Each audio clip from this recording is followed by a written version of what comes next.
अरे डूबते किरनिया रे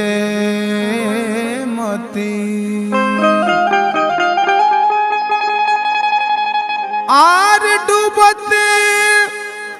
किरनिया मती आर ढेर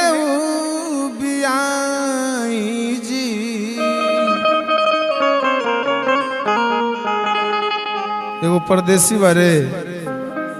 बाहर नौकरी करता रे। जब छुट्टी आवता रे जैसे ही सांझ होता घर में पल्ला उठगावल चाहता रे। उनकर पत्नी अनपढ़ बारी लेकिन कहता रे कि अभी सब केहू जागल बा। ये वो का कहतनी कैसे आर डूबते किरनिया मोती आर ढेर बियाई जी जागल बारी सुजनी पालाओ ठंगाई जी जागल बारी सुजनी पालाओ ठंगाई जी जागल बारी सुजनी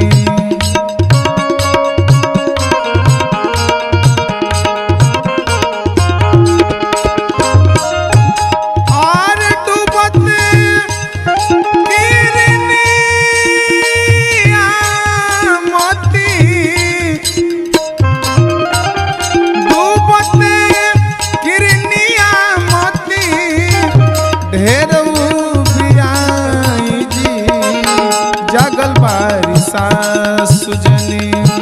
पालाओ ठंगाई जी जागल बारी सुजनी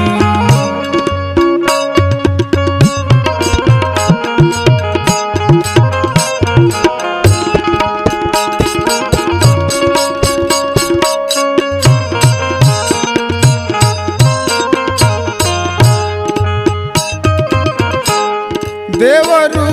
न खैले बारी ननदो चुहानी देवरू न खैले देवरू न खैले देवरू न खैले बारी ननदो चुहानी बाबूजी के खातिर तरे तो के बापानी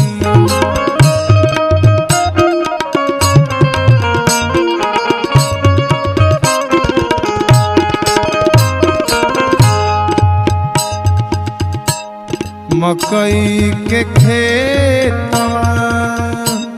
मकई के खेतवा मकई के खेतवा से मकई के खेतवा से आवत होई है भाई जी जागल बारी सुजनी पालाओ ठंगाई जी जागल बारी सुजनी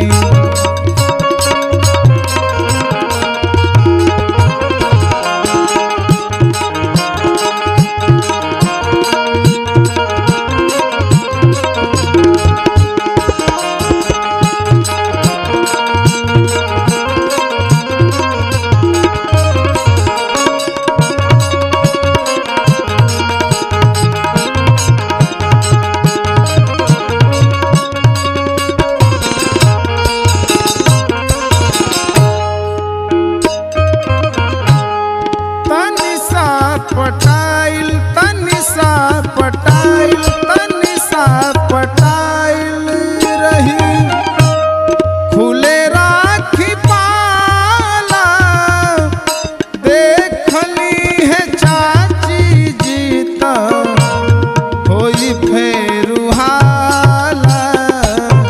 होई फेरू हाला।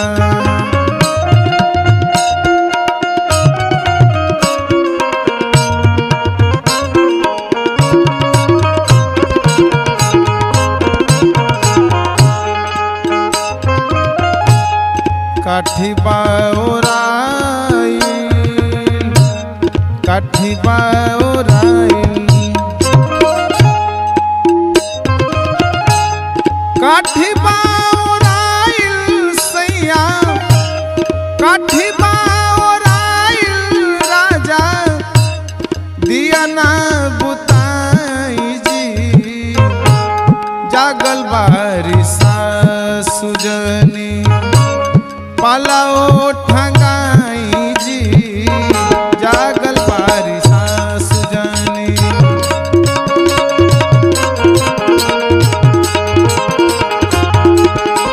और डूबते हो डूबते किरनिया मोती डूबते किरनिया किरनिया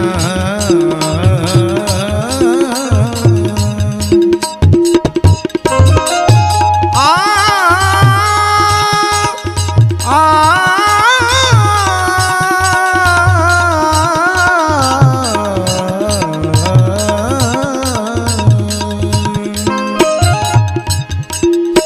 काठी बाओराइल सैया काठी बाओराइल सैया दिया ना बुताई जी जागल बारी सासु जनी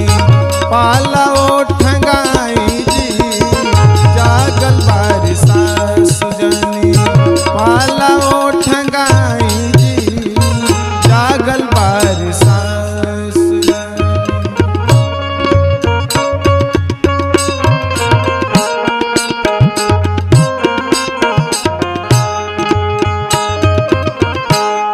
बैठी माता खटिया बैठी माता खटिया बैठी माता खटिया पर पाटी चुर चुरात बा काल हुए नियान मन आजू डेरात बा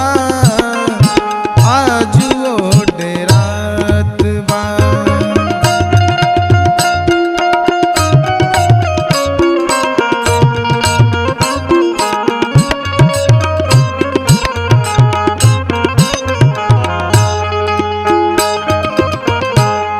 टूटी जई है रेंगनी टूटी जई है रेंगनी टूट जई है रेंगनी जानी टूट जाई रेंगनी तारी जनी रजाई जी जागल बारी सासु जनी पालाओ ठंगाई जी जागल बारी सासु जनी।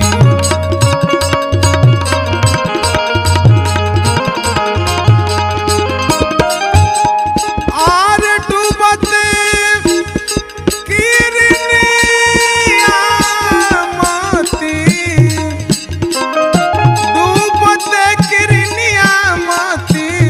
ढेरऊ बियाई जी जागल बारी सासु जनी पालाओ ठंगाई जी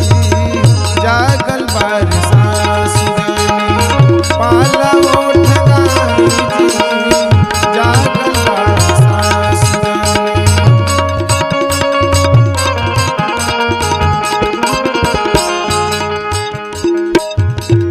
और डूबते हो